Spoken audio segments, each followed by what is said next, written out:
खुदावन का जिंदगी बख्श कलाम, जो छुटकारा देने वाला, जो जिंदगी देने वाला, जो सलामती देने वाला, जो बरकतें देने वाला, जो शिफा देने वाला है, वो आपके लिए लेकर हाजिर हूं। खुदावंद आप सबको बरकत दे। तेरा शुक्र, तेरी तारीफ करते हैं, तेरी हमदो जलाल के बादशाह हम तेरा शुक्र करते हैं कि तू ही सब कुछ है। जैसे तेरे बच्चों ने गवाहियां दी हैं कि तू ही सब कुछ है, तू ही बचाने वाला, छुड़ाने वाला, हमें प्रोटेक्ट करने वाला, सब कुछ तू है। और हम तेरी तूने जो इस वक्त मौजूद किए हैं खुदावंदा, आज से पहले भी और आज भी खुदावंद, उन मौजूदों को तेरे यीशु नाम में हम सील करते हैं और तेरी शुक्रगुजारी करते हैं कि इसी तौर पर तेरे बच्चों का ईमान बढ़ता रहे और वो तुझसे लिपटे रहे, ताकि तू सबको बरकत देता रहे। और खुदा आज इस वक्त मैं भी अपने आप को तेरे ही कदमों में लाता और तुझे ही अब सौंपता हूँ। खुदा अपनी जुबान को भी तेरे हाथों में देता हूँ कि खुदा तू अपने लोगों से बात कर, जो कुछ भी आज तू सबसे बात करना चाहता है। तेरी शुक्रगुजारी करते तेरे यीशु नाम में आमीन। Hallelujah, praise God, hallelujah, praise God, thank you Jesus. बहनों भाइयों, खुदा उनका शुक्र हो, क्योंकि कभी कभी ना ये गवाहियां भी जो है ना हमारे लिए बहुत ही हिम्मत और हौसले का बायस बनती है। आमीन। ये गवाहियां भी खुदावन का कलाम है। हालेलुया। ये गवाहियां हमें हौसला देती हैं और कभी कभी हम गवाही सुनकर ही हम इतने मजबूत हो जाते हैं ईमान में। हम कहते हैं कि हम हमारे माइंड में एक ऐसा ईमान आ जाता है कि खुदा इनके लिए कुछ कर सकता है, ये जो कुछ किया ये मेरे लिए भी खुदा यही कर सकता है। हालेलुया। ये गवाही का मकसद ही होता है कि इसकी जिंदगी में ऐसा हुआ है, खुदावन ने किया है, तो ये मेरी जिंदगी में भी खुदावन तो वही है ना। हालेलुया। करने वाला तो खुदावंद ही है, किसी के हाथ में कुछ नहीं है, करने वाला खुदावंद। हम सिर्फ मांगने वाले हैं, हम सिर्फ उसकी प्रस्तिश, सताइश, हम बंदगी और शुक्रगुजारी करने वाले हैं। Hallelujah, praise God, hallelujah. आज बहनों भाइयों बड़ी गौर से सुनिएगा जो मैं आपसे कहना चाहता हूं। आज हमेशा ही खुदा का कलाम तो गौर से ही सुनना चाहिए। हालेलुया। और क्योंकि वो कीमती होता है, मोतियों से, हीरे मोती से, चांदी सोने, सब चीजों से कीमती है। हालेलुया। हमारी अय्यूब कहता है मेरी रोजाना की जो मेरी खुराक है ना, उससे भी ज्यादा कीमती है तेरा कलाम। हालेलुया। तो जरूरी जो बात यह बताना चाहता हूं कि कभी कभी हम बचपन से सीखते आ रहे हैं बहुत सारी बातें, और आप सब में से, और जो इस वक्त ऑनलाइन भी हमारे साथ फेसबुक पे होंगे, हम सब बहुत सारी चीज़ों को जानते हैं। और हम चर्च में जो शुरू से जा रहे हैं, चर्चिज में बचपन से, डिफरेंट डिनोमिनेशंस में, जिसमें भी जो कोई भी डिनोमिनेशन है, कुछ भी है, एक ही सिस्टम चर्चेज में ज़रूर होता है कि ऑफरिंग ली जाती है, दी जाती है। और हर चर्च का अलग अलग सिस्टम है, कैसे ऑफरिंग लेते हैं, कैसे देते हैं। पर ये है राइट, हर चर्च में है कि जो खुदा उनके पास उसके लोग आते हैं इबादत के लिए, तो वो ऑफरिंग लेकर आते हैं, अपनी बदन की जिंदा कुर्बानी भी लेकर आते हैं, और अपने कमाई का हिस्सा जो खुदावन की बनता है वो भी लेकर आते हैं और उसको देते हैं। और खुदावन बरकत देता है। देने वालों को पता है कि उनको क्या बरकत मिलती है, कैसे मिलती है। आमीन, हालेलुया।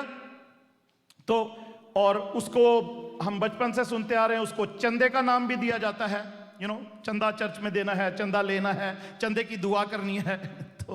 तो मुझे जब खुदावन ने समझ दी, तो मैंने इस चंदे का मुंह अपनी वोकैबुलरी से चर्च के लिए निकाल दिया, क्योंकि हम खुदा को तो चंदा दे नहीं सकते, है नहीं। चंदा जरूरतमंदों के लिए जमा भी किया जाता है, दिया भी जाता है। जो मुस्तहिक होते हैं, नीडी लोग जो होते हैं, उनके लिए चंदा जमा भी होता है, दिया भी जाता है। आमीन।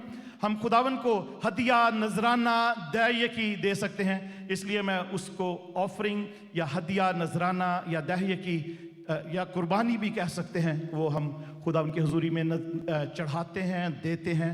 तो मैं उसको मैं चंदे का लफ्ज़ इस्तेमाल नहीं करता चर्च के ऑफरिंग के लिए। आमीन। तो मैं ये भी सिखाना चाहता हूँ कि आप भी मत कभी करें, क्योंकि खुदा को हम चंदा नहीं दे सकते। खुदा हमारे चंदे की नहीं, हमारी ऑफरिंग को कबूल करता है। हमारी ऑफरिंग उसको, ऑफ कोर्स उसका एक सिस्टम है जो उसने मूसा के थ्रू टैबरनेकल बनाया था, वहाँ से उस वक्त से ये सिस्टम चलता आ रहा है। और खुदावन के लोग जो इस बात को जानते हैं, वो उसके खुदावन को हमारे पैसों की ज़रूरत नहीं है, पर खुदावन के घर के इंतज़ामात को चलाने के लिए ज़रूर है कि फाइनेंसिस की ज़रूरत पड़ती है। बिजली है, पानी है, इसके घर बिल्स हैं, जैसे आम हमारे घरों के बिल हैं, खुदावन के घर के भी ऐसी तरीके से बिल हैं। मॉर्गेज भी होती हैं, रेंट होते हैं चर्चेस के, और तरह तरह के खर्चे हैं। पास्टर्स की सैलरी होती है, और भी बहुत सारे खर्चे कहीं ना कहीं हमें जो हेल्प भी कहीं ना कहीं करनी पड़ती है चर्च से। तो ये सब चीज़ों के लिए हम अपनी कमाई का हिस्सा भी खुदा उनके घर में लेकर आते हैं। ये ऐसा सिस्टम है और खुदा उनका शुक्र है, लोग उसको समझते हैं। आमीन। आज हम कुछ सीखना चाहते हैं, एक नए तरीके से मैं आपको सिखाना चाहता हूं कुछ, कि हम ऑफ कोर्स चर्चिस में हम दहयकी का बात करते हैं, जो दहयकी मीन के हमारी कमाई का 10वां हिस्सा जो हम खुदावन के लिए है। चर्चिस में हम सीखते आ रहे हैं, सिखाते भी आ रहे हैं, पर आज हम उस दहयकी को फर्क तरीके से देखेंगे। ठीक है, उस तरीके से नहीं जिस तरीके से हमने सीखा है। हमने पता क्या सीखा है, हम देंगे तो हमें भी मिलेगा। खुदावन का हिस्सा खुदावन को देंगे तो खुदावन भी हमें देगा। वही हमारे माइंड में तो वही रहता है ना, मनी फॉर मनी। पैसा देंगे पैसा मिलेगा, पैसों में हमारे बरकत होगी। यही हमारे माइंड में होता है। जो हम खुदा को देंगे तो खुदा हमें बरकतें देगा। ठीक है, हमें फाइनेंशियल बरकतें देगा। ठीक है, वो बात भी अपनी जगह ठीक है, पर थोड़ी सी कुछ और बातें सीखते हैं उसके लिए। हालेलुया। और बातें सीखते हैं ताकि खुदा हमें बरकत दे। और हम सबसे पहली एक बात पैदाइश की किताब में चलते हैं।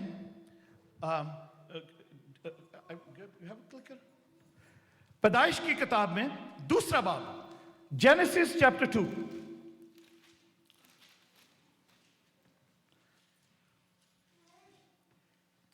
जेनेसिस चैप्टर 2 और उसकी 15 आयत से पढ़ते हैं। सबको यह पता है, मगर मैं आपको डिफरेंट तरीके से आज थोड़ा सा समझाता हूं, सिखाता हूं। मैंने भी क्योंकि सीखा है इसलिए मैं चाहता हूं सिखाऊं। मैं आपको पता है कि मैं पैसे की बात नहीं करता हूं चर्च में। मैंने कभी ना किसी से मांगा है पैसा, ना मैंने चर्च में कभी ऐसी कोई बात की है, ऑफरिंग नहीं है, ये है, वो हो गया, खर्चे, ये खर्चा, वो कर, नेवर। पर साल में एक दफा जरूर मैं चाहता हूं कि पूरी कांग्रीगेशन को भी और सब लोगों को एक बार जरूर खुदावन की हुजूरी में जो कुछ हम देते हैं उस बारे में थोड़ी सी ट्रेनिंग हो जाए, थोड़ी सी एजुकेशन हमारी हो, ताकि हमारे ये रिमाइंडर रहे कि हमें ऐसा करना जरूर है। Hallelujah, thank you Jesus. तो पैदाइश 2 बाब और उसकी अगर मैं 15, 16, 17 आयत पढ़ूं तो लिखा है, और खुदा ने आदम को लेकर बाग अदन में रखा कि उसकी बागबानी और निगहबानी करे। और खुदा ने आदम को हुक्म दिया और कहा कि तू बाग के हर दरख्त का, ठीक है, हर दरख्त का फल बेरोक टोक खा सकता है। बेरोक टोक हर दरख्त का फल खा सकता था, लेकिन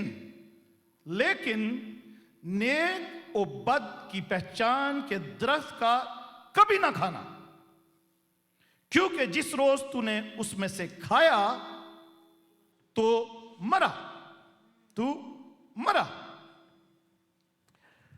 खुदावन ने आदम को सब कुछ दिया बागे अदन में, कुछ भी खाए, कुछ भी पिए वहां पे, उस जहां जो कुछ उसके पास मौजूद था। इट्स इन द फ्लैप, और सामने वाली जेब में जो कुछ उसके पास वहां पर बागे अदन में था, वो सब कुछ खुदा ने कहा कि तू सब कुछ खा सकता है, सारे दरख्तों का फल खा सकता है, बेरोक टोक। कोई तुझे टोकेगा नहीं, कोई तुझे रोकेगा नहीं, तू सब कुछ, सारे फलों को खा सकता है, सारे दरख्तों के फल। पर नेक और बद की पहचान के दरख्त का भी कभी ना खाना, क्योंकि जिस रोज तूने उसमें से खाया तू मरा।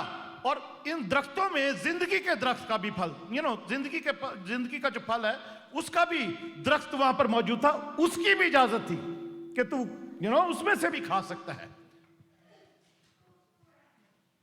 यहां पर हुआ क्या,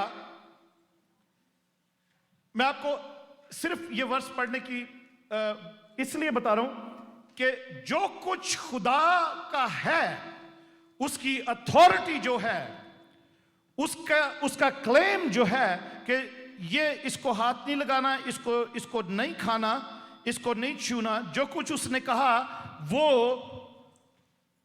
उसकी अथॉरिटी पे डिपेंड करता है कि उसने क्या आपको कहा है, या मुझे कहा है, या आदम को कहा था कि इसको हाथ नहीं लगाना, इसको बिल्कुल नहीं खाना, क्योंकि वो खुदा ने कहा है।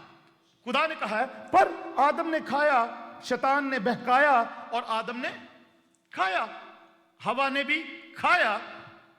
और उसके बाद लिखा है, अगर हम तीसरे बाब की 22 आयत में पढ़ें तो लिखा है, और खुदा ने कहा, देखो इंसान नेक और बद की पहचान में हम में से एक की मानिद हो गया।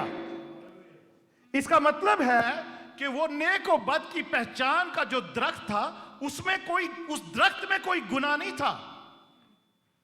उस दरख्त में या उसके फल में तो कोई गुनाह नहीं था। वो खुदा की मलकियत थी, खुदा की हस्ती थी, खुदा की उसमें कुव्वत थी, कुदरत थी, उसका माइंड था, उसमें उसका नॉलेज था उसके अंदर, जो सिर्फ खुदा जानता है। और जब उन्होंने वो खाया, तो यहां पर वो खाने के बाद आपको सब पूरी स्टोरी का पता है, सब हमने बहुत दफा सुनी है। तो यहां पर खुदा कहता है, और खुदा ने कहा, देखो इंसान ने नेक और बद की पहचान में हम में से एक की मानिद वो हो गया है। अब कहीं ऐसा ना हो कि वो अपना हाथ बढ़ाए और हयात के दरख्त से भी कुछ लेकर खाए और हमेशा जीता रहे। तो खुदा को हयात का दरख्त या जिंदगी का दरख्त था ना, उसके ऊपर भी पहरा लगाना पड़ा और आदम को बाहर निकाल दिया। इसी तरीके से सेम वे बहनों भाइयों, जो हमारी कमाई का हिस्सा है, जो 10वां हिस्सा है, वो खुदा का ही है। उसकी जो दी हुई बरकत, वो कहता है सब कुछ, ये जो कुछ कमा रहे हो, जो कुछ मैंने बरकत दी है, इसमें से तुम सब कुछ खा सकते हो, मगर ये जो 10वां हिस्सा है, इसका ये मेरा है, इसको नहीं खाना, इसको नहीं हाथ लगाना, ये मुझे दो। ये हम जब ये पढ़ते हैं और ये सुनते भी है ना, तो मैंने बहुत सारे खुदा के खादमों को भी, बहुत सारे लोगों को भी ये कहते सुना है कि दहये की जो है, ये 10वां हिस्सा जो है, ये शरीयत का कानून है, ये शरीयत है, या ये लॉ है, ये खुदा ने बनी इस्राएल को ये कानून दिया था। ठीक है, कानून दिया था कि दहये की जो है, या अपनी हर जो फल हैं उनका 10वां हिस्सा, जो भी तुम्हारी जो क्रॉप्स हैं, फल हैं, जो तुम्हारी कमाई है, उसका 10वां हिस्सा जो है वो लावियों को दो। और फिर लावियों के लिए ये था कि लावी आगे जो कहानत का जो काम करते थे, हारून का घराना, लावी फिर वो उनको दिया करते थे। लावी अपना भी खर्चा चलाते थे, मगर उसका 10वां हिस्सा फिर से आगे हारून के घराने को मिलता था, ताकि हारून के घराने में कोई परेशानी ना हो, उनका ध्यान पैसे की तरफ, उनका ध्यान खाने पीने की प्रोविजन की तरफ ना रहे, बल्कि हारून का घराना जो था, वो अपने आप को डे ऑफ अटोनमेंट के लिए तैयार किया करते थे।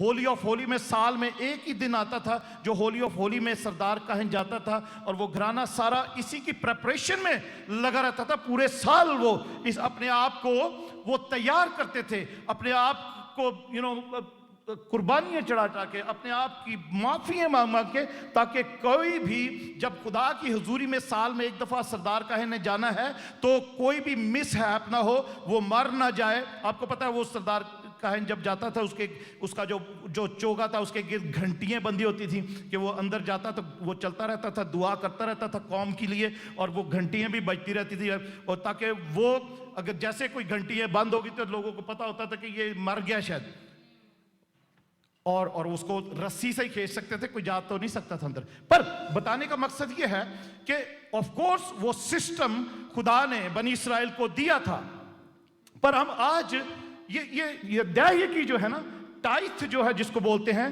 जो जो कमाई का या फाइनेंसेस का जो मॉनिटरी 10वां हिस्सा है हमारा, वो उसके 2 सिस्टम बाइबल में काम करते हैं। और मैं आपको आज एक्सप्लेन करता हूं जितना भी टाइम हमारे पास है, आधा घंटा या कुछ। तो 2 दहयकी के 2 सिस्टम काम करते हैं। ऑफ कोर्स एक सिस्टम जो है वो बनी इस्राएल के लिए ही है, और वो यहूदियों के लिए, और बल्कि यहूदियों से भी बढ़कर जो हम मलाकी की किताब में सीखते हैं वो लावियों के लिए है। एक्चुअली मलाकी नबी की किताब असल में लावियों के लिए लिखी गई थी, ठीक है। लावियों का जो घराना था उनके लिए मलाकी नबी की किताब लिखी गई। क्यों? ऑफ कोर्स ये किताब बनी इस्राएल के लिए ही लिखी गई थी, पर बनी इस्राएल में जो लावियों का जो प्रीस्ट सिस्टम था उसकी करप्शन जो थी, करप्शन उसकी बढ़ती चली जा रही थी, वो बढ़ती जा रही थी, और उसका सिस्टम जो है वो करप्ट होता चला जा रहा था। और इसलिए बनी इस्राएल भी उस बात पर अमल नहीं कर रहे थे, लोग भी पूरी तरीके से, और लावी भी जो है वो भी पूरे तरीके से उस पर अमल नहीं कर रहे थे। और वो इसीलिए खुदा ने कहा था कि तुम मलाऊन हो, जो इस बात पर अमल नहीं कर रहे, जो तुम लानती हो। वो लानते हैं, वो लावी का घराना जो था वो अपने पर भी ला रहा था, बनी इस्राएल पर भी ला रहा था। सिर्फ ये दहयकियों का सिस्टम जो खुदा ने बनाया था कि सब लोग जो है वो अपना कमाई का या जो भी है वो 10वां हिस्सा लाके लावियों को देंगे, और लावी जो है उसमें से 10वां हिस्सा हारून के घराने को देंगे, कहानत का जो घराना था।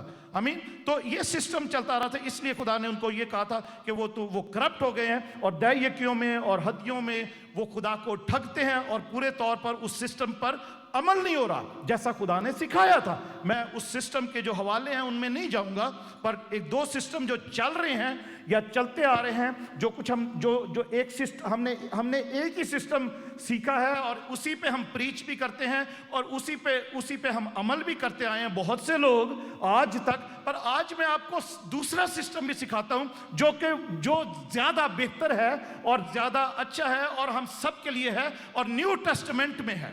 हालेलुया। और न्यू टेस्टामेंट में भी है, नए ऐदनामे में भी है। तो ये कम ऑन,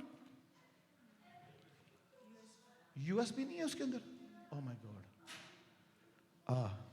ओके, ऑलराइट। हमारी जिंदगी में बहुत से क्वेश्चन आते हैं। क्वेश्चन ये है कि क्या हम दहयकी दें? और इस वक्त आजकल तो जो इस वक्त जो टाइम गुजर रहा है और हर साल आता है, उस पे भी क्वेश्चन आता है, क्या हम अपने जो हमारा टैक्स रिटर्न आता है उस पे भी दहयकी दें, या हमारे अभी जो स्टिमुलस चेक आए गवर्नमेंट की तरफ से, क्या उस पे भी हम दहयकी दें, या हम जो फूड स्टैम्प्स या वेलफेयर जो कभी कभी हमें मिलता है, बहुत सारे घराने लेते हैं, क्या हम उस पे दहयकी दें? तो आप आज जो सीखो तो आप खुद फैसला करो, सब खुद हम सोच सकते हैं उस पे दहयकी दें या ना दें। एक्चुअल में क्योंकि वो सारी चीजें हमारी कमाई का हिस्सा ही हैं, खुदा ने हम सबको बरकत दी है, तो हम उनकी दहयकी दें तो बरकत ही देगा खुदा, क्योंकि खुदा ने हमें संभाला है, हमें बरकत दी। God bless this, God bless America. Hallelujah, God bless America. खुदा ने हमें, खुदा यहाँ पर बहुत सी हमें फैसिलिटीज हैं, और ये सबसे बड़ी फैसिलिटी जो लास्ट ईयर से गवर्नमेंट ने दी हमें, खुदा उनका शुक्र हो। और उस पर ज़रूर है कि हम दें, पर फिर भी हम अपना फैसला करें, या हम उसको एक और तरीके से भी दे सकते हैं उसकी दहयकी, कि अगर खुदा ने किसी भी तरीके से गवर्नमेंट के थ्रू या कैसे भी हमारी मदद की है इस सिस्टम में, कि हमारे पास खाना पीना हमारे पास रहे, हमारे पास जो भी हमारी रोज़मर्रा का खर्चा है वो रहे, तो हम वो जो हमें पैसा मिला उसको हम शायद और किसी जो कोई ऐसे लोग पाकिस्तान में, इंडिया में, यहाँ पर कोई ऐसे लोग जो इस चीज़ के नीडी हैं, जिनके पास जिनकी जॉबें चली गई, कारोबार चले गए, जिनके पास कुछ नहीं है खाने पीने को, हम उनकी भी मदद कर सकते हैं उस पैसे में से जो हमें गवर्नमेंट से मिला। I mean it is fair, but हमारी जो रेगुलर इनकम है उसका जरूर 10वां हिस्सा हम खुदा की हुजूरी में लाएं, पर उसको सीखते हैं कैसे लाएं। आई मीन उसको सीखेंगे हम कैसे लाएं जैसे मैंने बताया कि जो खुदा का है, बागे अदन में भी जो खुदा का था, खुदा आदम को खुदा ने कहा था इसको नहीं हाथ लगाना, बाकी सब कुछ तू छू सकता है, सब कुछ खा सकता है, पर ये जो नेको बद की पहचान का, क्योंकि उसमें खुदावन की अपनी अथॉरिटी थी। और आगे हमने पढ़ा है कि खुदा कहता है कि ये आदम ने ये खा लिया और ये नेको बद की पहचान में हम जैसा एक हो गया ये भी। आमीन। खुदा जैसे वो कहते हैं कानून को हाथ में ना लो, आदम ने वो कानून को, जो खुदा की जो हस्ती थी उसको हाथ में लिया और उसको और वो फिर उसको आपको पता है बागे अदन से निकाल दिया गया था। हम चलते हैं जेनेसिस, पैदाइश की किताब 14 बाब में।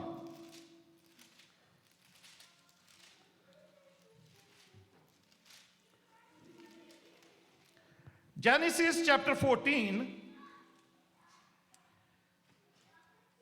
यहां पर हम सीखेंगे कि किस तरीके से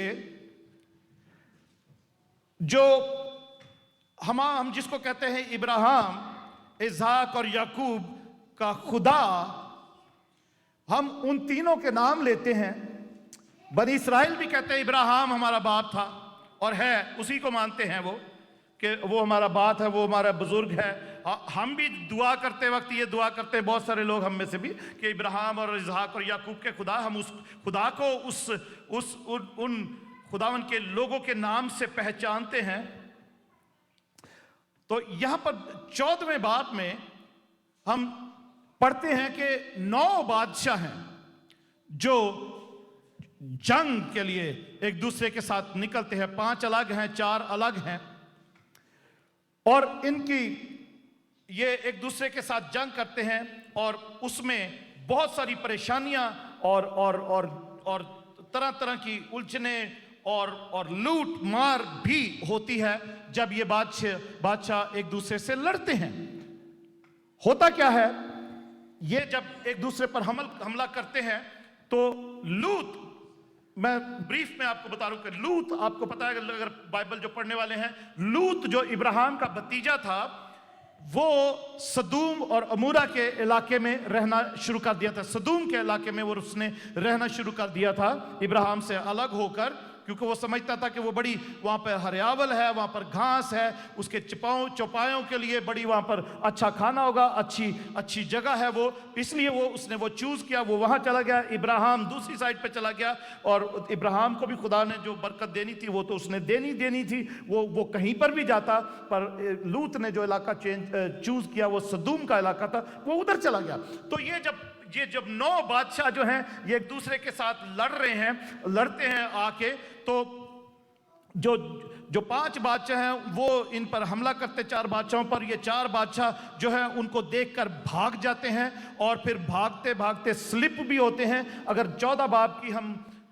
10वीं आयत में पढ़ें तो लिखा है, और सदूम और सदीम की वादी में जा बजा नुफ्त के गड़े थे, और सदूम और अमूरा के बादशाह भागते भागते वहां गिरे और जो बचे पहाड़ पर भाग गए।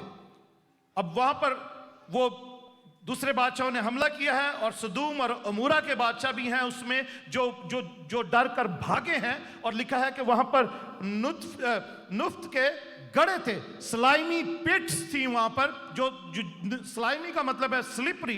तो ये लोग भी इसी तरीके से वहां पर स्लिप हुए हैं, वहां फिसले हैं, वहां पर गिरे भी हैं।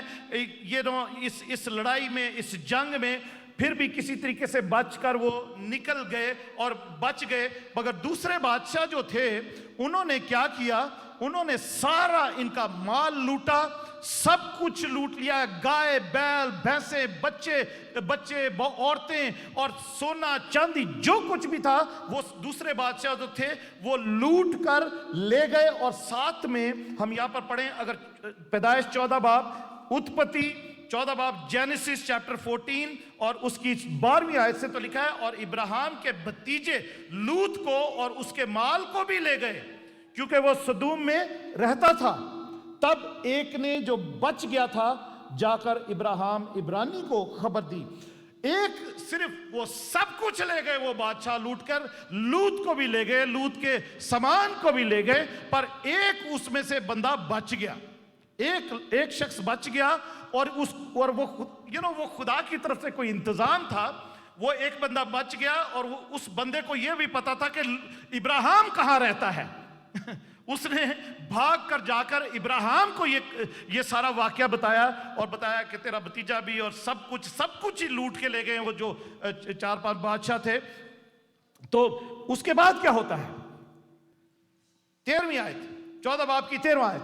तब एक ने जो बच गया था जाकर इब्राहिम इब्रानी को खबर दी, जो इसकाल और अनीर के भाई ममरे अमूरी के बलूतों में रहता था, और ये इब्राहिम के हम अहद थे। जब इब्राहिम ने सुना कि उसका भाई गिरफ्तार हुआ, तो उसने अपने 318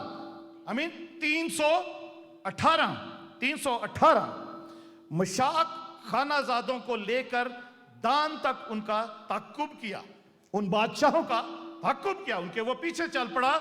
इब्राहिम के पास अपनी आर्मी भी थी, 318 लोग जो उसके साथ ही वहां उसके घर में ही पैदा हुए थे, वो उसके फौजी जवान थे, वो उसकी वो आर्मी थी, पर्सनल आर्मी थी इब्राहिम की। हालेलुया, वो पर्सनल आर्मी थी इब्राहिम की, और वो लेकर उन बादशाहों के पीछे जाता है, उनका पीछा करता है, उनको पकड़ लेता है। और 15वीं आयत में लिखा है, और रात को उसने और उसके खादमों ने गोल गोल होकर उन पर धावा किया, उनको मारा, और उनको और 16वीं आयत में लिखा है, और वो सारे माल को, ठीक है, सारे माल को और अपने भाई लूत को और उसके माल और औरतों को भी और वो और लोगों को वापस फेर लाया। भाइयों बहनों, ये बादशाह, जितने भी वो बादशाह थे उनको मारा, वो सारा कुछ लूट कर ले गए। और इब्राहिम जो है, इब्राहिम उनका वो जो बादशाह थे, उन्होंने 4 और बादशाहों का सामान, सोना चांदी लूट लिया था। तो ये इब्राहिम वो सारा माल जो उन बादशाहों ने लूट लिया था, वो सारा माल छुड़ा कर वापस ले आता है। लूत को भी ले आता है, उसके सब बीवी बच्चों को भी ले आता है, उसका भी सारा माल दिखा कर उसका भी सारा माल वो वापस ले आता है इब्राहिम ये सब कुछ ले। और इब्राहिम के पास इस वक्त बेतहाशा सोना चांदी और माल इस वक्त है, गाय बैल भैंसे इस वक्त हैं, जो बादशाह लूट कर ले गए थे या उनका अपना भी था, वो सब कुछ इब्राहिम ले आया है। उसके वो सब कुछ ही just brought everything back, everything, और उनका भी माल लेकर आ गया है। तो आगे लिखा है, किसने निकाला, आगे लिखा है 17 वर्ष में,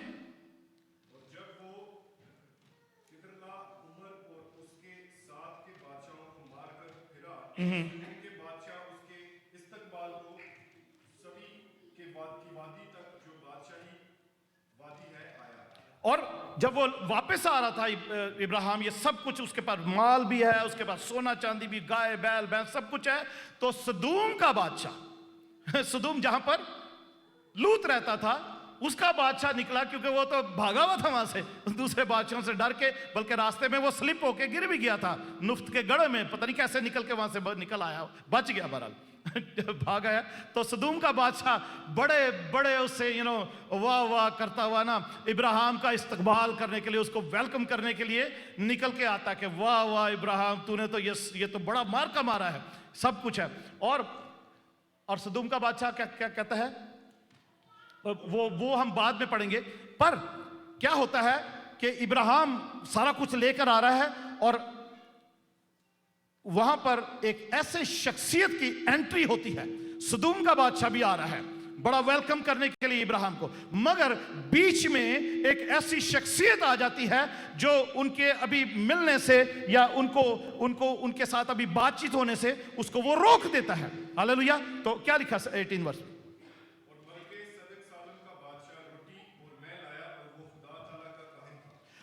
मलके सदक सालम का बादशाह रोटी और मैं लाया, और वो क्या था, खुदा ताला का कहन था, वो खुदा ताला का कहन था। इंग्लिश में बेटी ने जब पढ़ा था रीना ने, मेल्किसेडेक, जो उसका जो प्रोनाउंसिएशन मेल्किसेडेक, मलके सालम सदक सालम, सिद्दीक का मतलब है सच्चाई का बादशाह, और सलम का मतलब है वो पीस, शलोम का, शांति का, सलामती का बादशाह था। वो दो किस्म की उसकी कैटेगरी थी। आमीन, दो किस्म की कैटेगरी थी। अभी हम इब्रानियों के खत में, नए टेस्टमेंट में भी जाकर पढ़ेंगे कि ये इन सब चीज़ों का क्या मतलब है। और पौलुस या इब्रानियों का जो भी मुसन्निफ है वो ये समझाता है, सिखाता है हमें कि वो कौन था। मलिक सिद्दीक सालिम का बादशाह, सच्चा और रास्तबाज और सलामती का बादशाह, वो फौरन जैसे ही वो सदूम का बादशाह उससे मिलने के लिए आता है इब्राहिम से, वो सिद्दीक, मलिक सिद्दीक सालिम का बादशाह वो बीच में आ जाता है और वो इब्राहिम को रोक लेता है। और आगे क्या होता है? और पहले उसने रोटी और मैं इब्राहिम को दिया। हालेलुया। ये होली कम्युनियन जो हम लेते हैं, जो पाकशाह लेते हैं, ये इब्राहिम को उस वक्त दी थी, वो उस वक्त शुरू हुई। Hallelujah, hallelujah. जो पाकशाह है, जो रोटी और मैं हम लेते हैं, मलिक सिद्दीक सालिम का बादशाह जो खुदा ताला का काहिन था, वो उसने उसको रोटी और मैं दिया सबसे पहले इब्राहिम को। हालेलुया। इब्राहिम को दी है, उसकी फतहमंदी का उसने उसको रिवॉर्ड दिया है और उसको फिर बरकत दी है। आमीन। और क्या कहा? उसने उसको बरकत देकर कहा कि खुदा ताला की तरफ से जो आसमान और जमीन का मालिक है, इब्राहिम मुबारक है। हालेलुया। खुदा ताला की तरफ से जो आसमान और जमीन का मालिक है, God of heaven and earth, who is a possessor of heaven and earth. आमीन। वो तुझे बरकत दे, वो तुझे ब्लेस करे। इब्राहिम को उसने होली कम्युनियन दे के उसके लिए ब्लेसिंग मांगी है। प्रेज गॉड, उसको बरकत दे। और मुबारक है खुदा ताला जिसने तेरे दुश्मनों को तेरे हाथ में कर दिया। मुबारक है खुदा ताला जिसने तेरे दुश्मनों को तेरे हाथ में कर दिया है। Hallelujah, praise God. और उसके बाद सबका 10वां हिस्सा उसको दिया। तब इब्राहिम ने सबका 10वां हिस्सा उसको दिया। Praise God, hallelujah. उस वक्त वो मूसा का लॉ नहीं था, वो दहयकी वाला कोई लॉ नहीं था उस वक्त। हालेलुया। उस वक्त कुछ भी नहीं था ऐसा कानून, या खुदा ने उसको नहीं कहा था कि दे। पर जब उसको इब्राहिम को ये बरकत मिली है, हालेलुया, वो जब उसको बरकत मिली है, उसको होली कम्युनियन भी दी है उसने खुदा की तरफ से, उस खुदा का जो कहन था उसने इब्राहिम को बरकत दी है। तो उसके बाद लिखा है इब्राहिम ने सब चीजों का जो कुछ भी उसके पास था 10वां हिस्सा मलिक सिद्दीक सालिम के बादशाह को दिया, जो खुदा ताला का कहन भी था। हमें और भी बहुत सारी बड़ी इसमें से इसकी चीजें पढ़ेंगे कि मलिक सिद्दीक सालिम का बादशाह वो कौन था। आमीन, कौन था? बहुत सारे लोग कहते हैं यीशु मसीह था, बट वो यीशु मसीह का मुशाबत थी उसके साथ, बट वो उसी के तरीके का कहन था, क्योंकि यीशु मसीह भी कहन भी है, हमारा सरदार कहन भी है, वो बादशाह भी है। आमीन। आगे कलाम में लिखा, इब्रानियों में पढ़ेंगे। तो उसके बाद क्या होता है, जब मलिक सिद्दीक सालिम के बादशाह ने इब्राहिम को रोटी और मैं भी दी है, उसको बरकत भी दी है, और इब्राहिम ने उसको दहयकी भी दे दी है। ठीक है, ये किसी के कहने पे नहीं, किसी कुछ नहीं किसी ने कहा था, ये इब्राहिम ने खुद जो है ये ऐसा सोचा और उसने उसको दहयकी दी है। और उसके बाद क्या होता है, इस बरकत का, उस दहयकी का जो फायदा है इब्राहिम को क्या होता है, वो मैं आपको बताता हूं। फिर हम इब्रानियों के खत में भी चलेंगे। जी। पर इब्राहिम ने और सदूम के बादशाह ने इब्राहिम से कहा कि आदमियों को मुझे दे दे और माल अपने लिए रख ले। पर इब्राहिम ने सदूम के बादशाह से कहा कि मैंने खुदा ताला आसमान और जमीन के मालिक की कसम खाई है कि मैं ना तो कोई धागा, ना जूती का तस्मा, ना तेरी और कोई चीज लूं, ताकि तू ये ना कह सके कि मैंने इब्राहिम को दौलतमंद बना दिया। हालेलुया। इब्राहिम, सदूम का बादशाह इब्राहिम को कहता है कि जो कुछ भी तेरे पास मालो दौलत तू लूट के लाया ना, दस ओके, ये तू सारा कुछ तू रख ले, ये जो 318 आदमी है ना, ये मुझे दे दे।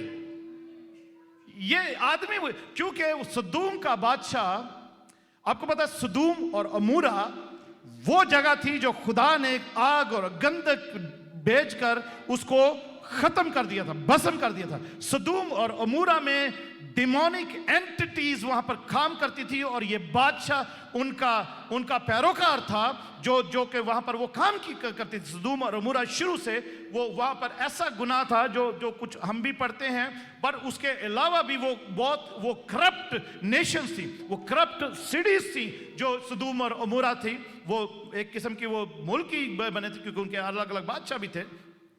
तो सदूम का बादशाह इब्राहिम को कहता है ये जो 318 तेरे लोग हैं ना, उसने कहा ये जो फौजी हैं ना इब्राहिम के लोग, इनके अंदर कोई सुपर नेचुरल किस्म की पावर है कि ये वो उन बादशाहों को जो हमें भी लूट कर चले गए हैं, सब कुछ लेकर चले गए हैं, ये 318 लोग सिर्फ इब्राहिम के साथ गए, ये उनको मार के उनका सारा सामान माल भी लूट कर वापस ले आए और अपने लोगों को भी छुड़ा कर ले आए। सदूम के बादशाह ने कहा कि मैं ये 318 लोगों को अब इस्तेमाल करूंगा अपने लिए और मैं सबको लूटा करूंगा, मैं सबको मारा करूंगा। आमीन। तो इब्राहिम से वो कहता है ये आदमी 318 मुझे दे दे, माल सारा तू रख ले।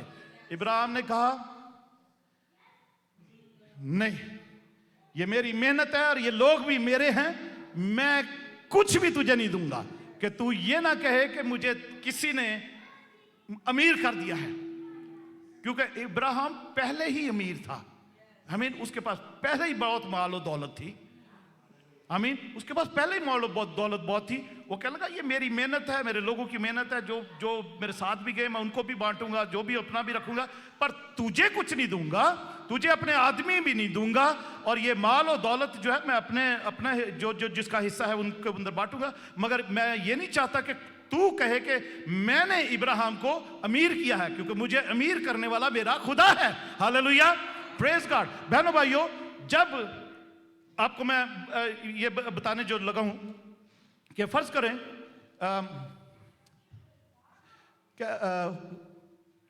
चल भाई नील को मैं लेता हूं, ये समझे सदूम का बादशाह आ रहा है और भाई नील ये इब्राहिम है जो अब वो सारे बादशाहों को मार के उनका मालो दौलत भी छीन कर लूट के बीवी बच्चों को भी लेकर वो ये लेकर आया। सदूम का बादशाह उसको मिलने के लिए आ रहा है और मैं मिलकर सिद्दीक सालिम का बादशाह बन जाता हूं। ठीक है, तो मैं उसी वक्त बीच में आ जाता हूं और अनिल को शाबाश भी देता हूं, अनिल को मैं होली कम्युनियन भी देता हूं, अनिल को मैं खुदा की तरफ से मैं बरकत भी देता हूं, और अनिल फिर मुझे दहयकी भी देता है इस बरकत के इज़्म में और इस शाबाश के इज़्म में। होता क्या है कि ये सदूम का बादशाह जो उसको किसी भी तौर पर धोखा देने के लिए, उकसाने के लिए आ रहा था, या उसके आदमी भी शायद ले लेता, या शायद उसके साथ पता नहीं क्या करता, क्योंकि उसके अंदर उसके साथ डिमोनिक पावर्स थी। इब्राहिम खुदा का बंदा, खुदा का बुलाया हुआ, उसके साथ चलने वाला, उस पर ईमान रखने वाला, जो कि उसने वो इसीलिए वो रास्तबाज कहलाया। उसने उसको धोखे से और वो शैतानी ताकतों की जो इन्फ्लुएंस था, या पता नहीं बाद में वो क्या करते, क्योंकि वो इस तरीके से वो गुनाहगार कौम थी, वो बादशाह जो था उसके लोग भी थे। वो मलिक सिद्दीक सालिम के बादशाह ने एंट्री डाल के बीच में सबसे पहले इसको बचा लिया, इसको सबसे पहले होली कम्युनियन दी है, इसको पाक शराकत दी है, और इसको खुदावन की तरफ से बरकत दी है, और फिर इसने जो भी हदिया देना था अपनी तरफ से वो भी उसको दिया है। और उसके बाद जो इब्राहिम है उसका माइंड खुल जाता है कि वो इस सदूम के बादशाह के धोखे में ना फंसे। Hallelujah, hallelujah. वो इसके धोखे में ना फंसे, इसकी चालाकी में ना फंसे, इसकी लूट में ना फंसे, इसके प्लान में ना फंसे वो। आमीन। थैंक यू बेटा, थैंक यू। हालेलुया। तो बहनों भाइयों, जब हम खुदावन को उसका 10वां हिस्सा देते हैं, जो भी हमें वो बरकत देता है, तो अबलीसी कुव्वतें जो हमें कोई भी धोखा देना मांगती हैं, कोई भी हमारा माल लूटना मांगती हैं, या हमारे बच्चों को भी लेना चाहती हैं, या हमारा कुछ भी लेना चाहती हैं, खुदा बीच में आकर हमें वो रोक देता है उस दहयकी के वसीला से, उस बरकत के वसीला से जो ऑलरेडी उसने हमें बरकतें दी होती हैं। जब हम उसको कुछ देते हैं तो हम बहुत सारी मुसीबतें, धोखे और लालच और तरह तरह की परेशान और हमला करने वाली बदरूएं जो हमारे पास आ रही होती हैं प्लान बनाकर, उनसे हम बच जाते हैं। हालेलुया। उसमें पैसा इन्वॉल्व नहीं है, उससे हम बहुत सारी हमारी प्रोटेक्शन इन्वॉल्व है, उसके अंदर बहुत सारी हमारी प्रोटेक्शन इन्वॉल्व है, बहुत सारी हमारी शिफा इन्वॉल्व है, उसके अंदर बहुत सारी हमारी गाइडेंस इन्वॉल्व है, उनके अंदर बहुत सारी हमारी लीड, जो पाक रूह हमें लीड कर सकता है कि हमने क्या करना है, वो इन्वॉल्व है। जब हम खुदावन को उसको देते हैं दही की जो 10वां हिस्सा है, हमारे पास जितनी भी खुदावन ने बरकतें दी हैं उसके बारे में। इब्रानियों के खत में चलते हैं, या पहले इब्रानियों के खत से पहले क्योंकि हम न्यू टेस्टामेंट में देखते हैं, तो दूसरा क्रंथियों में चलते हैं, 9वें बाब में। दूसरा क्रंथियों 9 बाब,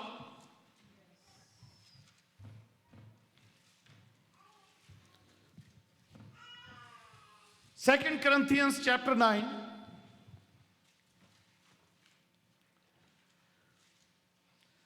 सबको पता है हमें इस बात का, दूसरा Corinthians 9 बाब में जो लिखा है, सिर्फ मैं पढ़ना मांगता हूं ताकि हम नए अहदनामे में आ जाएं, कि जो लोग कहते हैं कि ये तो ओल्ड सिस्टम है, हमें दहयकी देने की जरूरत नहीं है, 10वां हिस्सा हमें देने की जरूरत नहीं है। 9वें बाब 2 Corinthians chapter 9 की 6ठी आयत से पढ़ता हूं। लेकिन बात यह है, सुन लो गल कहते ना, बात यह है कि जो थोड़ा बोता है वो थोड़ा काटेगा। ठीक है, क्या हुआ? बात क्या है?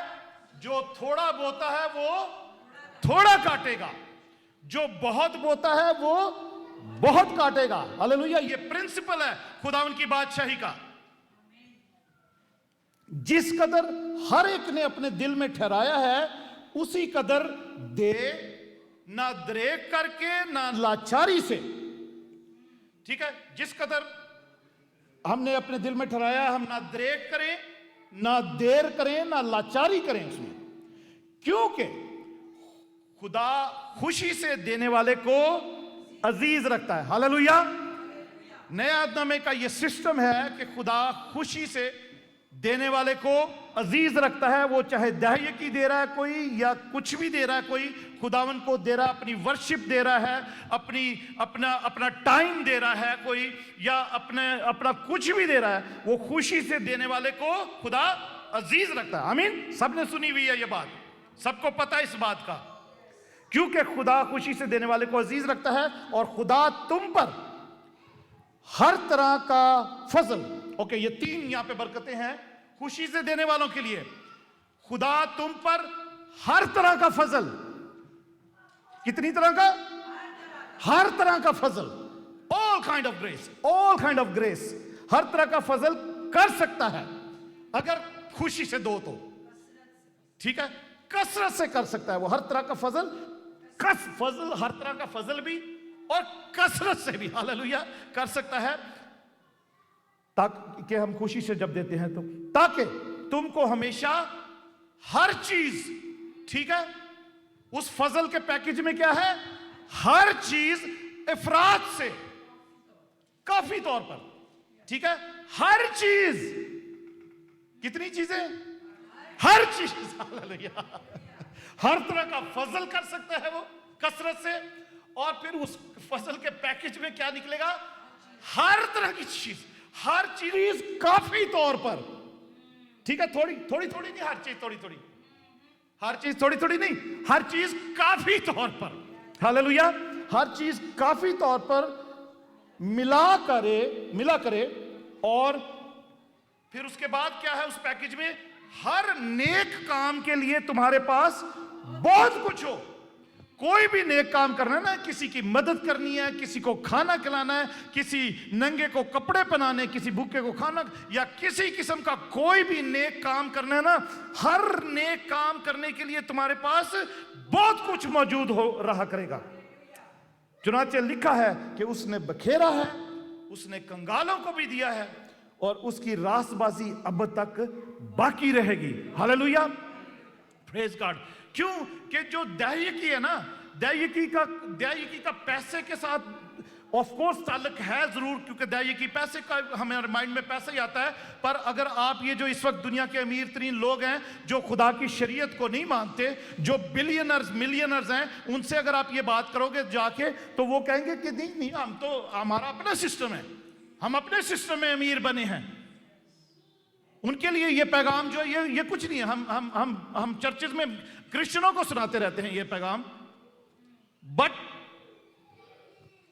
अमीर आदमी से जाके पूछो जो खुदा को जानता ही नहीं है, वो कहेगा मैं अपने तरीके से अमीर बनाऊं, मैं तो ये दैयकी नहीं देता, मैं भूखों को खाना भी खिलाता हूं, मैं नंगों को कपड़े भी पहनाता हूं, मैं ये भी करता हूं, मैं वो भी करता हूं, यतीम खानों में मैं पैसे भेजता हूं, बहुत सारे यतीमों को पालता हूं, मैं ये भी करता हूं, मैंने घर बनवा के दिए, सारा कुछ किया, लड़कियों के दहेज दिए, सारा कुछ किया। उससे आप पूछो, वो कहता है मैं तो दैयकी नहीं देता, मेरा अपना सिस्टम है कोई।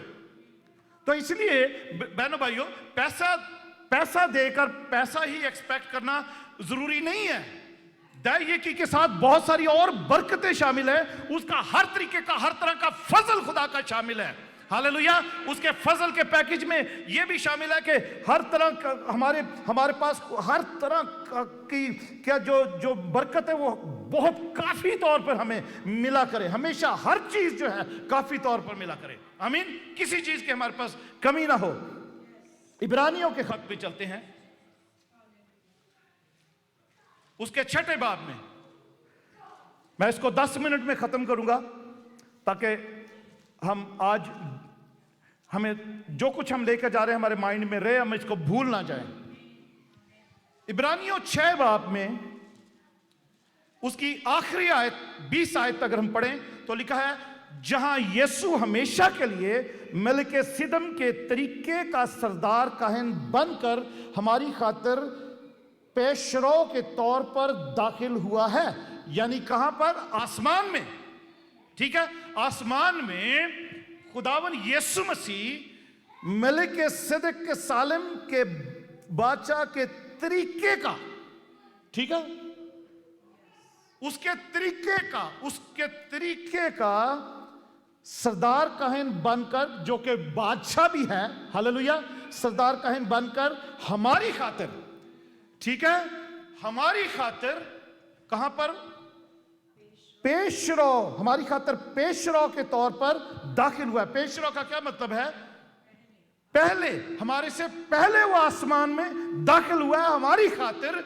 वो सरदार काहिन भी बनकर, बादशाह भी बनकर, वो सरदार काहिन इसलिए बना कि ताकि हमारी खातिर, वो जैसे सरदार काहिन होली ऑफ होलीज में साल में एक दफा जाता था, खुदावन यीशु मसीह भी हमारा सरदार काहिन बनकर अपना ही खून लेकर होली ऑफ होलीज में आसमान में हमारी खातिर पहले दाखिल हुआ है। हालेलुया, पहले दाखिल हुआ है। और वो उसका तरीका क्या था?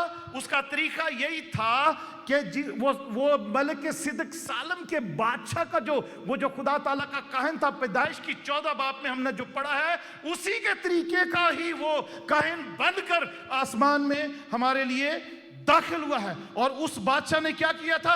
उस काहिन ने क्या किया था? इब्राहिम को सबसे पहले होली कम्युनियन दी थी और उसके बाद उसको बरकत दी थी। हालेलुया, उसको बरकत दी थी। फिर इब्राहिम ने उसको दैयकी दी थी। हालेलुया। हमारे खुदावन यीशु मसीह ने भी जब वो पकड़वाया गया उस रात, उसने अपने शागिर्दों के साथ वो फसह खाई है और कहा कि मेरी यादगारी में यही किया करो। हालेलुया। हम जब यह होली कम्युनियन लेते हैं तो वो फतहमंदी का ही ऐलान होता है कि जो यीशु ने हमारी खातिर फतह कर लिया, सब कुछ इब्लीस से छीन कर, और उसने हमारे लिए अवेलेबल कर दिया है। हर तरह की चीज, हर तरह का फजल, खसरत से हर तौर पर। आमीन।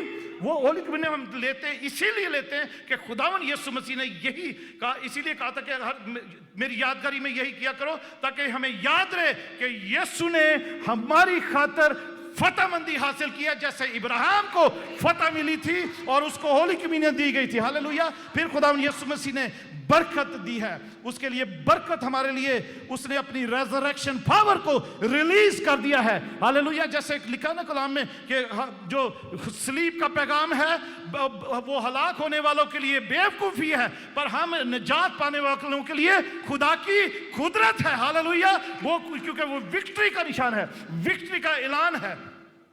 तो यहां पर खुदावंद यीशु मसीह वहां पर दाखिल होते हैं और बातें पढ़ते हैं। चंद लम्हों में इसको बड़े अच्छी तरह सीखते हैं। फिर हम अपनी दायकी मलिक सदक सालम के तरीके पर जैसे इब्राहिम ने उसको दी उस तरीके से दिया करेंगे। हालेलुया। हम मलाकी की किताब में जैसा लिखा ना, पूरी दायकी वो एक्चुअली वो लावियों के लिए लिखा हुआ है, लावियों के घराने के लिए लिखा हुआ है। इस्राएल के वो जो गिविंग और जो प्रीस्टहुड का जो लेने देने का जो खुदा का हिस्सा था, उसकी जो करप्शन वहां पे शुरू हो गई थी, उनके लिए खुदा ने मलाकी नबी के थ्रू उनके साथ कलाम किया था। पर हमारे साथ जो इस जमाने के लोग हैं, फजल के दौर के लोग हैं, हालेलुया, खुदावंद यीशु मसीह के जरिए जो हमसे कलाम किया है, जो मलिक सदक सालम के काहिन की मानिद वो पहला ही पेशरो होके आसमान में हमारे लिए चला गया, दाखिल हो गया। हालेलुया। 7वें बाब की पहली आयत से पढ़ते हैं, हिब्रूज चैप्टर 7 फर्स्ट वर्स से पढ़ते हैं। और ये मलिक सदक सालम का बादशाह खुदा ताला का काहिन हमेशा काहिन रहता है, हमेशा काहिन रहता है वो। हालेलुया। हमेशा काहिन का क्या काम है? दुआ करना, कुर्बान। और खुदावंद यीशु मसीह के बारे में भी लिखा हुआ है, वो खुदा बाप की दाहिनी हाथ पर बैठा हर वक्त हमारे लिए शिफात करता रहता है। हालेलुया। और वो हमेशा काहिन रहता है। जब इब्राहिम बादशाहों को कत्ल करके वापस आता था तो इसी ने उसका इस्तकबाल किया और इसके लिए बरकत चाहिए। हालेलुया।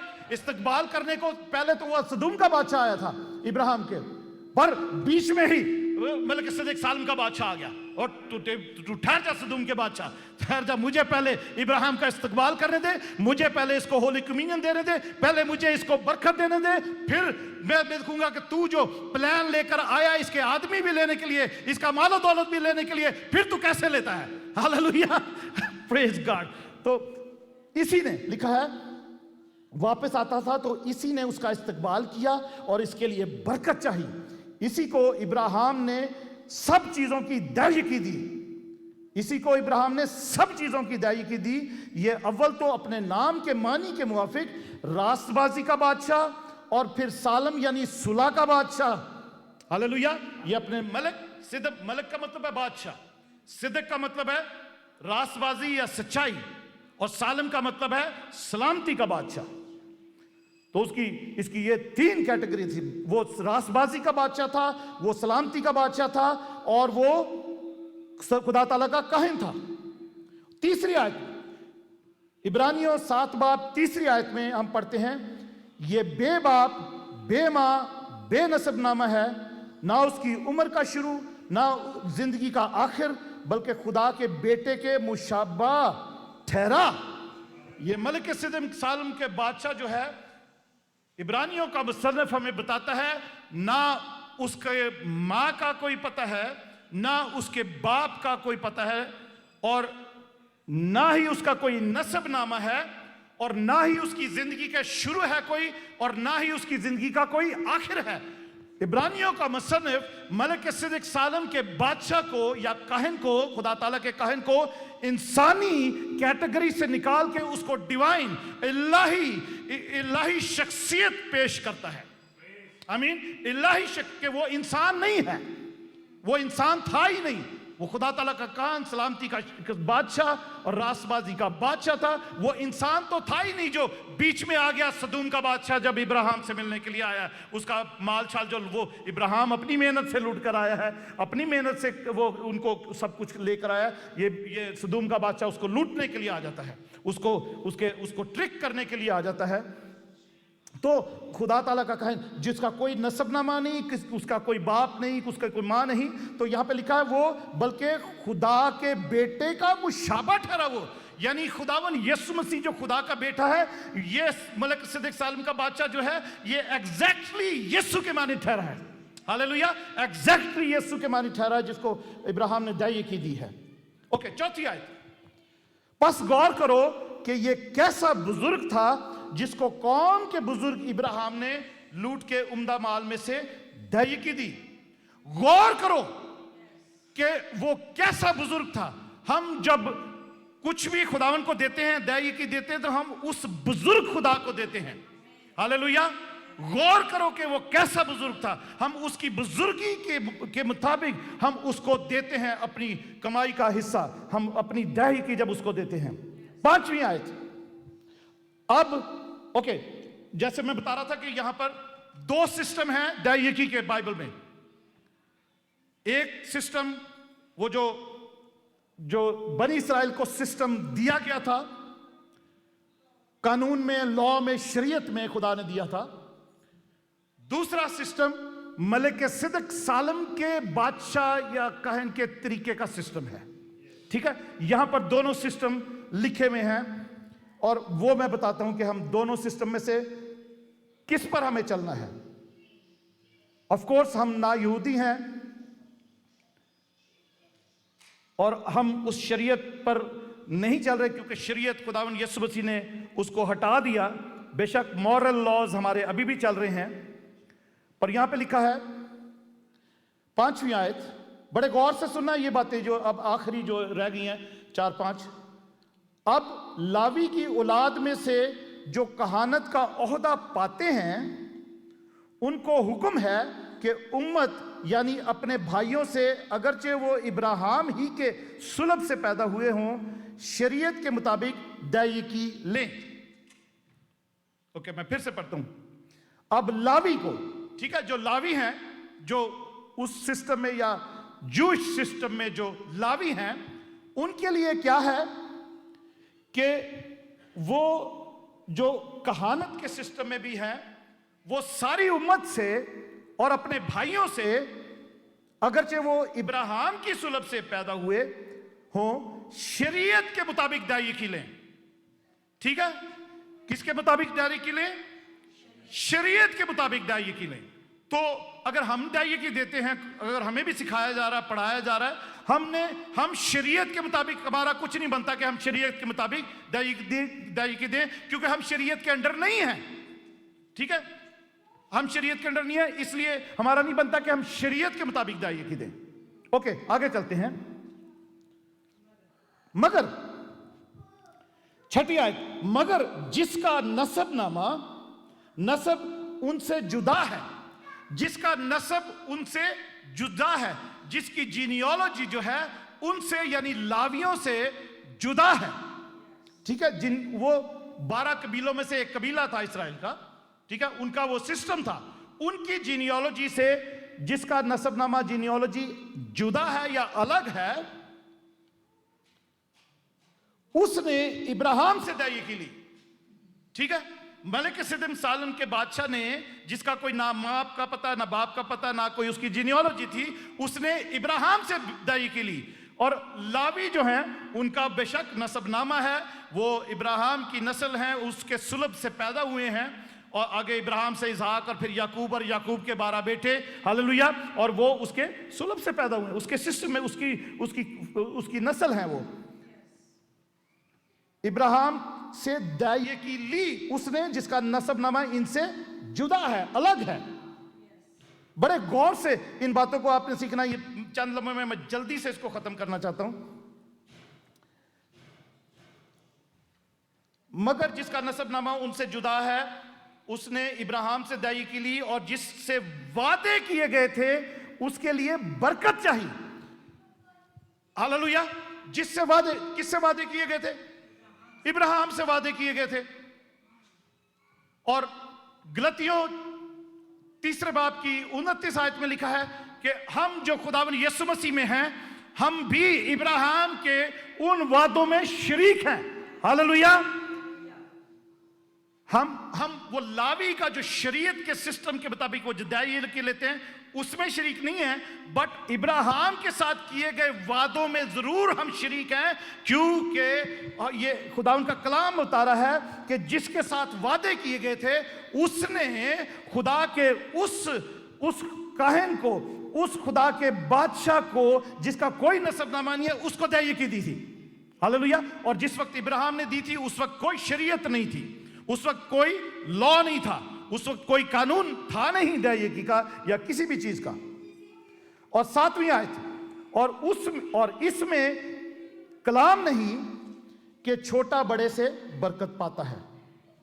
हम अभी बरकत की बात कर रहे थे दुआ की इबादत से पहले, तो ऐसे ही था कि जो छोटा है वो बड़े से बरकत, बड़े लोग हमेशा छोटों को बरकत देते हैं।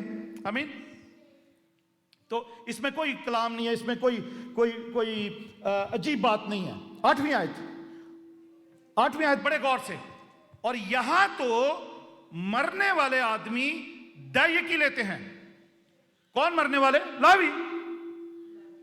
यहां का मतलब यह है कि जब ये इब्रानियों की किताब लिखी गई ना, उस वक्त टेंपल अभी भी मौजूद थी, उस वक्त हैकल अभी भी मौजूद थी, और ये सिस्टम जो दैयकियों का है वो वहां पर जारी था और अभी भी है, अभी भी जारी है। अभी भी जो यहूदी लोग हैं वो दैयकी देते हैं, वो मगर वो लॉ के अंडर देते हैं, वो शरीयत के अंडर देते हैं। इसलिए यहां लिखा है, और यहां तो मरने वाले आदमी, यानी वो जो लावी हैं, ऑफ कोर्स आदमी ने एक दिन तो मरना ही होता है, मरने वाले आदमी दैयकी लेते हैं, मगर वहां यहां यानी जमीन पर शरीयत के सिस्टम में मरने वाले आदमी दैयकी लेते हैं, मगर वहां यानी आसमान में, वहां कौन लेता दैयकी?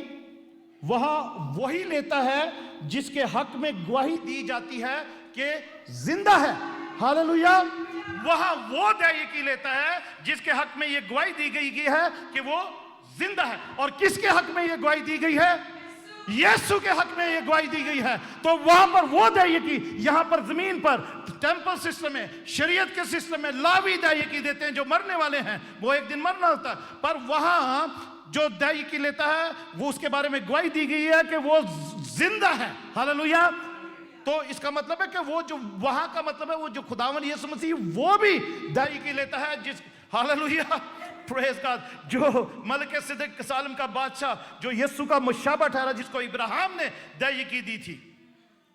बस 9वीं आयत, बस हम कह सकते हैं कि लावी ने भी जो दैयकी लेता है इब्राहिम के जरिए से दैयकी दी। जब इब्राहिम ने दैयकी दी ना, तो खुदा उनका कलाम कह रहा है कि हम कह सकते हैं कि लावी ने भी दैयकी दी इब्राहिम के सबब से, क्योंकि लावी उस वक्त पैदा नहीं हुआ था मगर इब्राहिम के सुलभ में था। हालेलुया।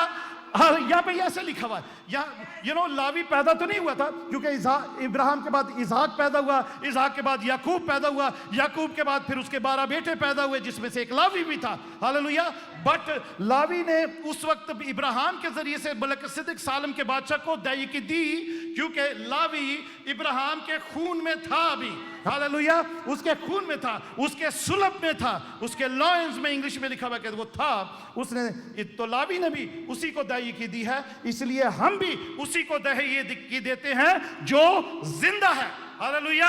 जो जिंदा है। ये न्यू टेस्टामेंट का सिस्टम है दैयकी का, बहनों भाइयों। ये ओल्ड टेस्टामेंट शरीयत के अंडर सिस्टम नहीं है। हम उसको दैयकी देते हैं जो जिंदा है, जो खुदावन यीशु मसीह है। Praise God. अगर आपको कोई मना करता है कि ये दैयकी देना, 10वां हिस्सा अपनी कमाई का देना, ये यहूदियों के लिए है, ये शरीयत में है, ये ओल्ड टेस्टामेंट की बात है, तो आप उनको कह सकते हैं हम उस सिस्टम में दैयकी देते ही नहीं है। हम उसको दैयकी देते हैं जो जिंदा है। हालेलुया। जिसकी गवाही दी गई है वो जिंदा है, हम उसको दैयकी देते हैं। जिसको मलके सिद्दीक सालम का बादशाह, जो कहन भी था खुदा ताला का, जिसको इब्राहिम ने दैयकी दी थी, वो हालेलुया, जो यीशु का मुशाबा था, हम यीशु को दैयकी देते हैं। हालेलुया। Praise God. आगे लिखा हुआ है 9वीं आयत में, इब्रानियों 7 बाब 9वीं आयत में के पास हम कह सकते हैं कि लावी ने भी जो दैयकी लेता था इब्राहिम के जरिए से दैयकी दी, इसलिए कि जिस वक्त मलके सिद्दीक ने इब्राहिम का इस्तकबाल किया था वो उस वक्त तक अपने बाप के सुलभ में था। बस अगर बनी लावी की कहानत से कामलियत हासिल होती, क्योंकि उसी के मतहती में उम्मत को शरीयत मिली थी, तो फिर क्या हाजत थी कि दूसरा काहिन मलकिसिदक के तरीके का पैदा हो और हारून के तरीके का ना गिना जाए। हालेलुया, प्रेज गॉड, उसकी जरूरत ही नहीं थी। हालेलुया, इसीलिए दूसरा काहिन, सरदार काहिन दूसरा पैदा हुआ है, इसीलिए वो बादशाह का बादशाह पैदा हुआ ताकि उसको, उसके पैरोकार जो मसीही कहलाते हैं वो उसको दैयकी दें जो अब्दुल-अबाद जिंदा है। हालेलुया भाइयों, आपको, मुझे पता बहुत सारे लोग मना करते हैं कि दैयकी देना पुराने अहदनामे का काम है, वो पुराने सिस्टम का काम है। तो कोई बात नहीं, उनको आपके पास आज एक जवाब है कि हम उसमें उस सिस्टम में दायिकी देते ही नहीं है, हम उस सिस्टम में ऑफरिंग देते नहीं है। हालेलुया, हम नए अहदनामे के सिस्टम में देते हैं, हम यीशु मसीह को दायिकी देते हैं जिसके लिए कहा गया कि वो अब्दुल-अबाद जिंदा है। Praise God, thank you Jesus. Hallelujah, ताकि लिखा है कि तरीके का बादशाह हो और हारून के तरीके का ना गिना जाए। वो हारून के तरीके का नहीं गिना गया, वो क्योंकि हारून का तरीका क्या था, हारून तो खत्म हो गया, वो तो हर काहिन, हर लावी एक ना एक दिन मर जाता था। वो तरीका था उनका, लेते थे दायिकी, लेते थे, अपना काम चलता था, उसने मर जाता था, फिर अगला कोई काहिन बन गया, उसके बेटे काहिन बन गए, हारून का घराना आ गया कि चलता रहा। पर ये खुदावन यीशु मसीह जो अब्दुल-अबाद जिंदा, आगे 12वीं आयत में लिखा है, और जब कहानत बदल गई तो शरीयत का भी बदलना जरूर है। हालेलुया, वो कहानत बदल गई, वो कहानत रही ही नहीं। खुदावन यीशु मसीह वो खुदा ताला का काहिन, हमेशा कायम रहने वाला काहिन बनकर, अपना ही खून लेकर हमारे लिए पेशरो बनकर आसमान में दाखिल हो गया। हालेलुया, और क्योंकि वो पुरानी कहानत खत्म हो गई और वही दायिकी का मुस्तहिक है। प्रेज गॉड, 13वीं आयत में, दूसरे कबीले में शामिल है जिसमें से किसी ने कुर्बानगाह की खिदमत नहीं की, चुनाचे जाहिर है कि हमारा खुदावंद यहूदा में से पैदा हुआ और इस फिरका के हक में मूसा ने कहानत का कुछ जिक्र नहीं किया। हमारा खुदावंद यीशु मसीह वो लावी के घराने में से काहिन कहानत के सिस्टम में था ही नहीं। हालेलुया, वो यहूदा के घराने में से उस सिस्टम में आया, वो जो बादशाहों का घराना था, और उसी में वो काहिन भी कहलाया है। हालेलुया, उसी में उसने वो जिम्मेदारी भी पूरी की है। इसको यहां बंद करते हैं, अदरवाइज और बहुत सारी देर। I am very excited about it. Hallelujah, एक नई बात सीखी है आज आपने। Hallelujah, praise God, praise God. आज के बाद आप सबको, दूसरों को भी कह सकते हैं, अपने लिए भी सोच सकते हैं कि आप जो कुछ देते हैं, आप ना पास्टर को देते हैं, ना लावी को देते हैं, ना चर्च को देते हैं, आप खुदावन यीशु मसीह को जो कुछ भी देते हैं, दायिकी देते हैं या कुछ भी देते हैं, आप उसको देते हैं जिसके बारे में गवाही दी गई कि वो जिंदा है। हालेलुया, वो जिंदा है। हालेलुया, वो जिंदा है, ताकि खुदा के घर का इंतजाम चलता रहे और हम बहुत सारे धोखों से बचते रहें, हम बहुत सारे फ्रॉड से बचते रहें, हम बहुत सारे चोरों से बचते रहें, और खुदा ऑफ कोर्स हमें फाइनेंशियल बरकतें भी दे और हर तरह का फजल आप भी हम पर अनायत करे, और हर तरह की चीज हमारे पास बहुत ही हो सके, और नेक काम करने के लिए भी हमारे पास बहुत सारी रिसोर्सेज है। हालेलुया, खुदावंद का शुक्र हो, खुदावंद की तारीफ हो। खुदावंद यीशु, तेरी शुक्रगुजारी करते हैं, तेरे कलाम को खुदावंद यीशु, जैसे तूने अपने आग से मसा किया है, तो अपने लहू से मसा किया, तू जिंदा खुदावंद है। हम इस वक्त, मैं तेरा खुदावंदा काहिन होते हुए, इस घर का काहिन होते हुए, क्योंकि मैं भी एक दिन मरने वाला हूं, मैं भी इस दुनिया से जाने वाला हूं, बाकी मानदा काहिन भी इस दुनिया से जाने वाले हैं, मगर खुदावंद यीशु, तू जो अब्दुल-अबाद जिंदा है, खुदावंद तू यहां पर तो खुदावंदा मरने वाले लोग दायिकी लेते हैं, मगर खुदावंद वहां तू है जो अब्दुल-अबाद जिंदा है, तू दायिकी लेता है, जिसके बारे में गवाही दी गई कि तू जिंदा है और अब्दुल-अबाद जिंदा है, जो मर गया था, दफन हुआ, तीसरे दिन मुर्दों में से जी उठा, और मौत और आलम रवा की कुंजियां भी तेरे पास हैं। हम तेरे पास आज अपने हदिये और दायिकियां और नजराने लेकर आते हैं। हालेलुया, और खुदा तू जो जिंदगी की चट्टान है, तू जो उस जिंदगी के पानी की चट्टान है, जहां से वो पानी जारी होता है, खुश्क चट्टानों में से खुदा तू ही है जो लोगों को पानी मुहैया करता है। हम तेरी शुक्रगुजारी करते हैं, तुझे सारा जलाल मिले। आज के बाद खुदा यीशु, जो भी तुझे दायिकी दे, उसको खुदावन तू ही है जो होली कम्युनियन भी देता है, तू ही है जो खुदा की तरफ से उनको बरकत दे, और ताकि खुदा लोग खुशी से तुझे जो कुछ दे सके दे खुदावन यीशु, ताकि उनको तू अजीज रखे और तेरा फजल कसरत से तेरा फजल सब पर ठहरा रहे। हालेलुया। मैं यीशु के नाम में ये दुआ मांगता और पा लेता हूं, आमीन। Hallelujah, hallelujah, praise God.